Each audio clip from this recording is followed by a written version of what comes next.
Okay, how you doing? Welcome to my channel. This is You Too Can Be Great.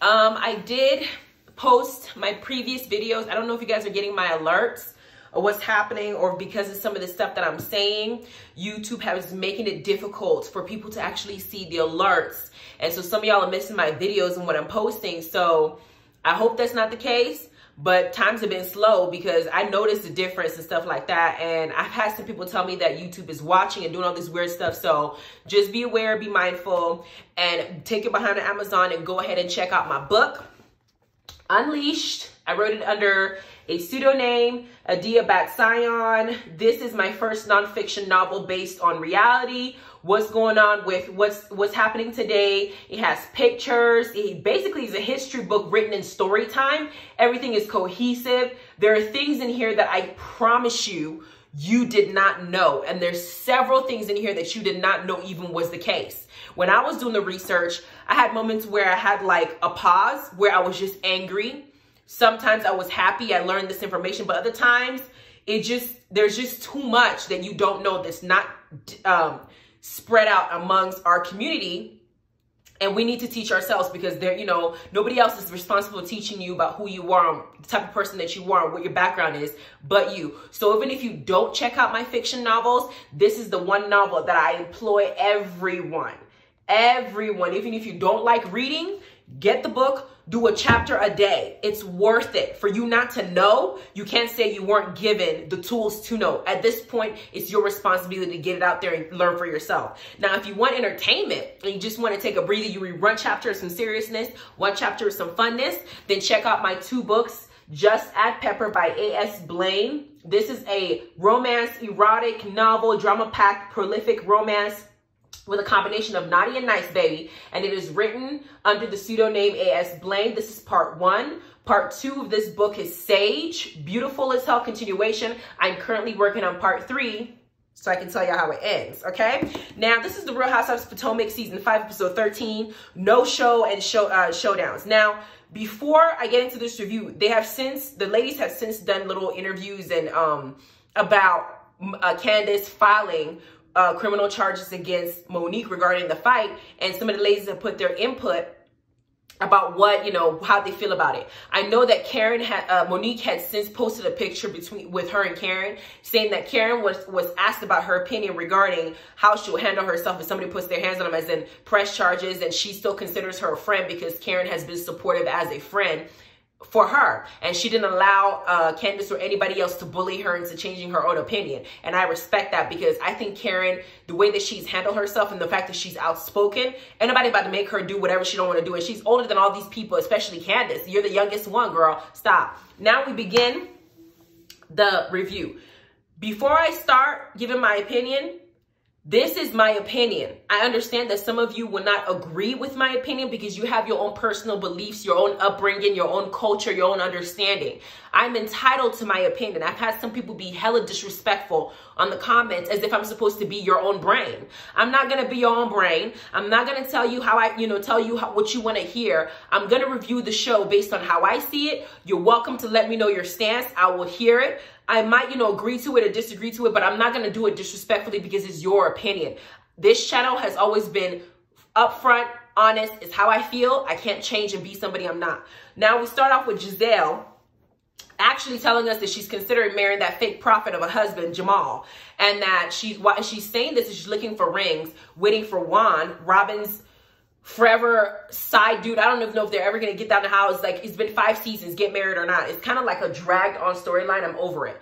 He's coming to look for a ring. And as they're looking for a ring, he ends up, at some point they picked up a ring that was $59K.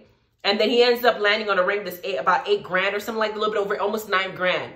All I'm thinking is your wife owes taxes to the IRS. Instead of spending $8 grand on this ring, tell Robin to go ahead and wait and take your proposal, because you already have been married. You already have kids. You've been living together for this long in sin. But y'all can get married without a ring. Nobody's going to look at you and think that you have to have a ring flaunted. Put that money elsewhere, because we know that Robin has issues handling money. We don't want to waste it on a ring. We want to use it and take care of something else, which I think is a smart idea. Then we get to Monique. She says that she's working on her live podcast show that nobody wants to watch because they only have, I think, 20 tickets out of 300 that people purchased. Monique decided that she wanted to go ahead and have a podcast called The Redefine Me. Do I think that Monique has done a 180 in her personality? That is a bull-faced lie. This woman is still the same, just like Candace's ass is still the same, just like Giselle's ass is still the same. I don't think that her putting this podcast about her redefine me is gonna make me think any less or higher of her, or think that she ain't never gonna be in a fight ever again in her life. That's a damn lie. The only thing that will stop Monique from getting into another fight in the future if she's put in certain situations is if her husband has to pay for it, if she's gonna get sued or she's gonna go to jail, or if she feels like she might lose her kids. That's it. If those those consequences weren't in play, Monique will get into a fight. She will. But she ends up calling all these people, now that she's being charged, calling all these people, Robin, Giselle, and saying that she wants, she called Robin first, and she's trying to say that, invite him to her podcast, saying that she's trying to show her growth. Girl, Robin is not your friend. Robin is a two-faced when it comes to Monique. You called her first and she said, girl, I'm going to think about it because I don't think all this, oh, she's not remorseful, BS, all these things that they're doing, trying to gang up on her and act like she did something that's way out of left field for a reality TV show that y'all are getting paid a lot of money to act the fool in. It's ridiculous to me. It really is. But they're making it seem like Monique is like this huge person that they can't be around. Oh, I'm scared for my safety. That's some crap. That's what it is. But Robin's not going to come if Giselle's not going to come. Robin will come if Giselle comes so they can talk about it and to find something wrong with it. Because I think Giselle, in my spirit, is jealous of Monique. I really do. Then she calls Wendy. Wendy's like, oh, I didn't see any remorse. So I don't think, Monique is saying, it took me some time now, but I've been feeling remorse over time. Now that time has passed, I'm calmed down. Wendy is still making a huge deal about not coming, so she ain't finna show up. Like, Wendy is not your friend, and she's not your acquaintance either. Wendy has sided with Candace from the moment that she has set foot in this show. Candace is her friend. That's who she rides with. So I don't see her doing anything for Monique. I don't care what excuses she's making. She'll make up something so she don't have to deal with Monique while Candace and her are beefing. That's what that is. Then we get Ray and Karen going to see a life coach. And Ray finally lets us know what we've been saying. He's in his third retirement. He's too old, okay? He is not trying to go and try to live this lavish, crazy life because it seems like his career is sinking, or his life is ending, or not ending, but his life is slowing down while Karen's is going up. Karen is significantly younger than that man. So, of course, she don't want to be at home just, barefoot and pregnant, or not pregnant, barefoot and cooking and cleaning. But Ray actually admits what I think in a roundabout way shows that he's a little bit intimidated by his wife's success because he's been the one used to bringing the money and being the supporter. She's been supporting him like he thinks a wife should. At the same time, we find out that Karen did cough up a lot of that money to bail his business out when they were going, when they had the whole tax issue. So he needs to be a little bit proud of her. And I said that he needed to modify his personality to accommodate this new career-driven Karen Huger. Be supportive because she supported your ass while you were making money. Do the same thing for her. This double standard that men have where, oh, I'm ready to stop now. I've worked all my life. I provided for you. You need to slow down and now do whatever I want you to do to make me happy mindset. It's not okay. Okay? She's your wife. You're a partner. She supported you when you were doing what you were going to do. She motivated you. She had your back, made you a successful man. Now you need to do the same thing for her. Period. I don't care how old you are. Do it while you're in the grave. Be supportive. Do what you need to do to keep your marriage together. But I'm happy that they're working it out. Then when we get to Wendy, Wendy says that she's having a wine with ladies, and this is supposed to be an empowering woman type situation. And she says she didn't invite Monique because she doesn't feel like Monique is she's there to uplift women and she's there to help them. But she invites Candace, and she invites the other girls. Giselle has put a lot of these women down, including the first time she met Monique. Remember, y'all, she told her, so you don't have a house? And Monique is like, I have 3 houses, to shut her down. And then she made fun of her rapping. I mean, she did everything to... Giselle goes after people. And when you go ahead and you go after her, she plays the victim. Robin went, and her and Monique had that little, little thing that it looked like they were going to fight. I think it was something, an umbrella situation that happened. an argument. Robin was also going after Ashley when Ashley was so gung-ho about her marriage and what she's doing with Juan and, you know, putting herself in the situation. When Candace first came into the show, her first season here, she went after Ashley a lot and even grabbed a knife chasing. I'm never going to forget that because that was crazy. That was insane. Her own husband, she wouldn't even listen to. Last episode, Candace's husband was telling her to shut up because she's running her mouth. Ashley's expressing herself. You don't have to agree with Ashley's opinion because Ashley did say a couple things and then go to the bathroom when the fight happened. But Ashley's expressing herself and focusing on the topic at hand. Candace decides to go for the gutter and cut her to the white meat by talking about her marriage, her family, talking about it ain't gonna work, it ain't gonna work. That's none of your business. Candace has a mouth. So if you're going to invite Candace because you want to empower a woman, to me, when people talk about Candace and say, oh, she was assaulted, she was assaulted. But child, she wasn't being chased around with an axe or a hammer or a gun. She got, I mean, it was like a petty, like, to me, like, come on now, for you to sit there and make it seem like you're empowering Candace and Candace holds no responsibility in this altercation. She also was a catalyst. She just ran her mouth. They were arguing. It was an argument that escalated. That's what that was. It was an argument between two adults that were behaving immaturely and they went too far. That's what that was. So if you're going to exclude Monique, your ass needs to exclude Candace to make it fair because I think that they are both responsible in this situation. But Wendy is Candace's friend, so of course she's going to keep playing this role. Then we get to Monique's podcast situation, and while she's there, Ashley shows up and Ashley lets Monique know that the group basically, you know, keeps talking about her and, you know, and stuff like that. And one of the things that they mentioned in the group, or that she mentioned to her, is Karen had given Candace an idea about pressing charges. And Ashley said that if that's what Karen is giving advice for, or to Candace, that that's not a real friend. That is true. But what Ashley didn't do is express it in the context that Karen said it.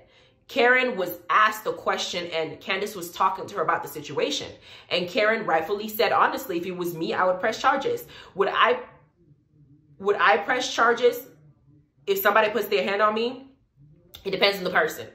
If it's somebody who I feel like I can just beat your ass and teach you a lesson because you've pushed and pushed and pushed and pushed, because at 30 years old, I don't even think I should even be in a fight.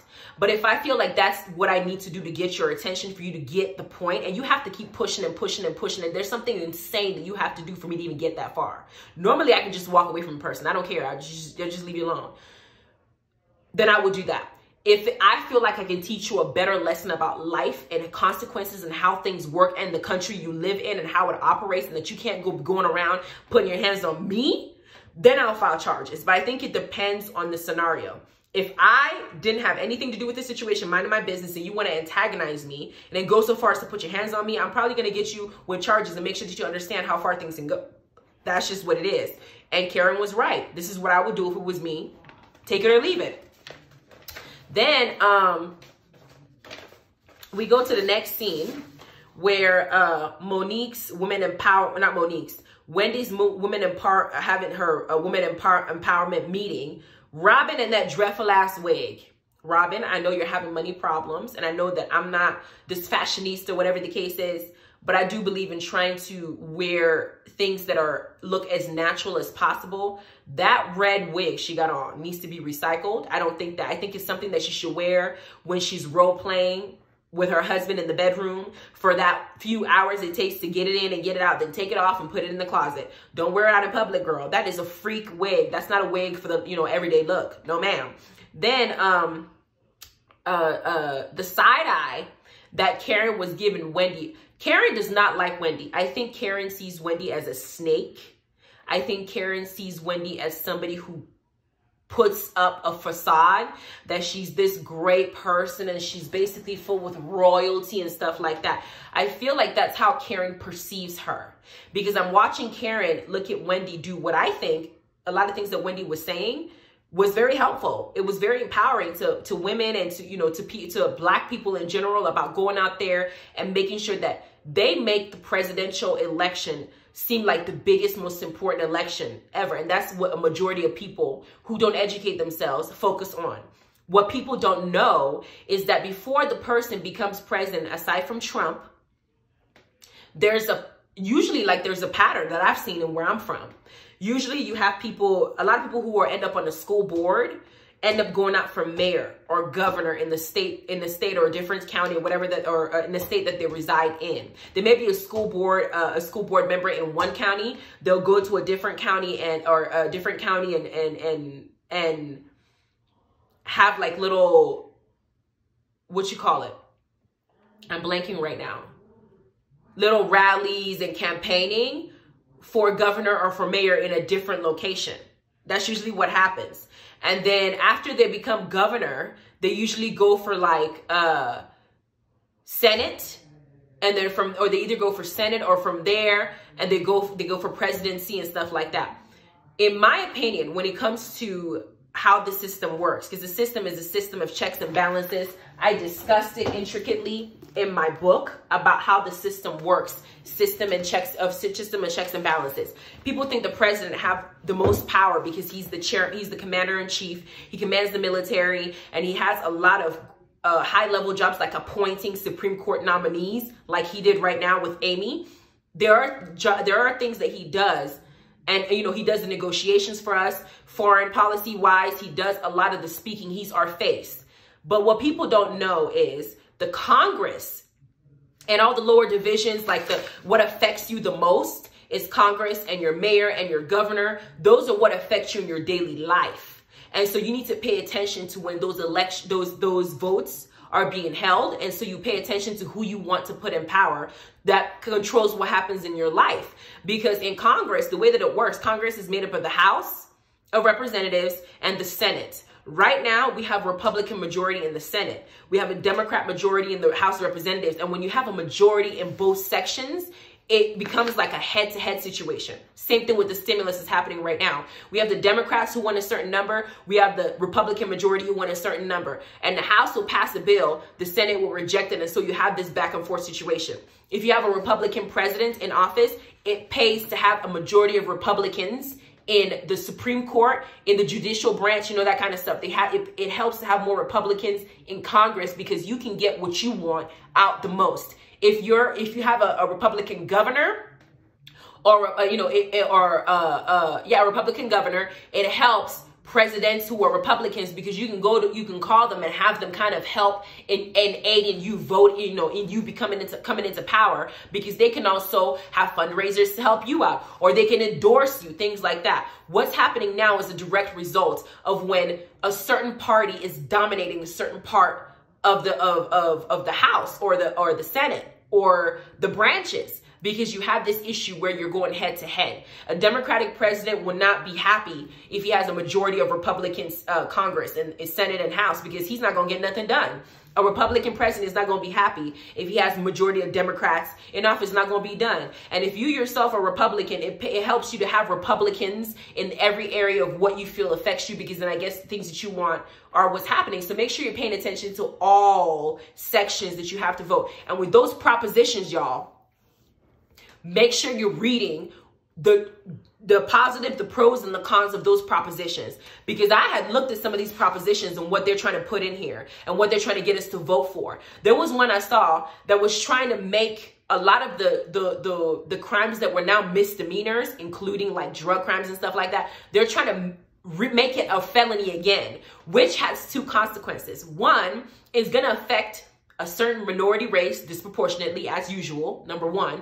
Number two is also going to recriminalize certain things that weren't criminal, that already were removed from the criminal list, which means that there are some felons out there that wouldn't have the ability to go and vote, so they wouldn't have a say in what's happening to them in this country. Number two, when you have a felony, it also prevents you from getting certain types of job. I don't care whether they tell you can go to prison and come out, have a felony and start your life. It doesn't work that way. There are a lot of jobs in the government sector that you are not allowed to have if you have a felony. They will not let you in at all. So they put that prop in there, and they put it in they disguised it in the sense of saying, oh, we're just trying to make your neighborhood safe.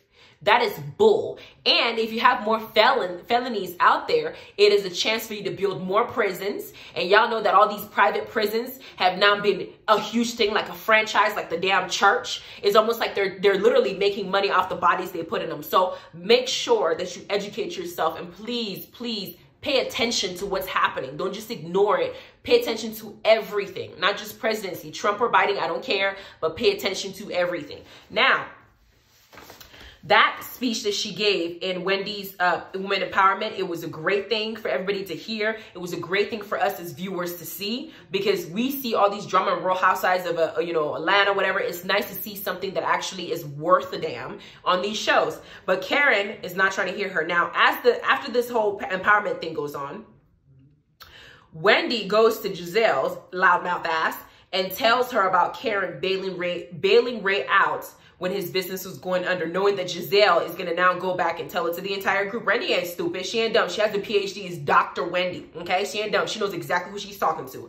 Then Candace walks over to Karen, and she tries to basically bully Karen into choosing her side instead of Karen, taking the stance that she takes. I love how Karen puts it towards Candace, because she says, you have a big brain, but you also have a bigger mouth. And I would not be told what to say or what to think. And Candace sat in her place, and she understood her place, because she's not about to tell Karen what to do. Wendy marches her behind over there and joins the conversation. And of course, Team Candace, that's her friend, because she said it after this argument. Wendy and Candace were walking up the stairs, and she basically said, girl, I have her back, which tells me that Wendy's behaving the way that she's behaving, not necessarily because she thinks Monique is so bad and Monique is not a good example of a woman or whatever. She's doing it because Candace is her friend. That's why she's doing it. She's trying to have her back. That's all that is. And it's just crap, okay? Because they both try to bully Karen into taking a side. And Wendy's like, it's the right side. Is this? Listen to me deeply. Karen had already expressed to Monique in the meeting that they had that Monique had gone too far and she fucked up. She does not need to bully her or push her out or treat her like an outcast like the rest of these ladies are trying to do and continue to try to do. Let Candace and Monique deal with their scandal. This is none of y'all's business. It really isn't happening to any of y'all. It's happening to Candace and Monique. Everybody else needs to stop treating Monique like she attacked them. Like, it's crazy to me. It's ridiculous. Now, when that didn't work, Candace decides to talk about Monique, saying that Monique has showed signs of violence in the past. Girl, shut up. Shut up. Because I told you that you and Monique are two sides of the same coin. Monique has showed signs of violence in the past. So have you. Drag me, Monique. Drag me, Monique. I wish you would. I wish you would. Grabbing a knife, pointing it at Ashley. Oh my God. Dropping the knife and doing the exact same thing. Number two, having your husband pull you out of a fight before you get into. You're not even listening to the man you're married to. Number three, your mama hit you over the head with a purse. And when your mama was in that counseling session, she said, Candace, you have a mouth. And she hit you over the head with a purse because of how you behave. How many of y'all, please raise your hands, leave a comment below. At 30 years old, have had your mama come to you and beat you up with a purse or hit you with a purse? Please let me know, because I'm 30 years old going on 31. My mom has not put her hands on me since I was a teenager at best, because I carry myself a certain way. She does not put her hand on me because she knows I behave accordingly all times. Candace, your mama's still beating you like a little girl, which means you still act like a little girl. So knock it off. So that's how this episode ended. So they showed us the next week's episode on what's going to happen. Ashley's finally going to go and admit that everything that Michael's doing to her is bothering her, because she's feeling like this man doesn't even care about her. He's basically just using his penis to think about, he's not really caring about her in a marriage. She don't give a damn. She's just a trophy wife, and she's there to make him look good. And that's all that is. Then we got, what else we got? We got Karen now finally confronted, because Giselle is not going to act like she cares about Karen. She's just trying to find something about Karen. She's just trying to put herself in the middle of somebody else's business. That's all that is. And she's going to try to approach her about how much money she spent helping Ray. Monique is going to go after Candace legally as well and file criminal charges against her. We all see that Candace is not going to be okay with it. But Candace, boo, if you're coming after me and my family for money, I'm not just going to keel over and let you take, do whatever. I'm going to basically go after you too. I mean, come on. It's a fight. I mean, hell, even when a company is being sued, like PG&E, for fucking up people's water, they still go into court and go after the person because they don't want to cough up that money. Monique is going to naturally do that. So I don't know why you shocked, girl. She's not just going to go into the court and say, Your Honor, I messed up. Give me whatever amount of money she wants. I'll pay it. No, girl, she's going to fight back. Like, stop it with all this dramatics. I'm sick of hearing this fight. Y'all had a girl fight.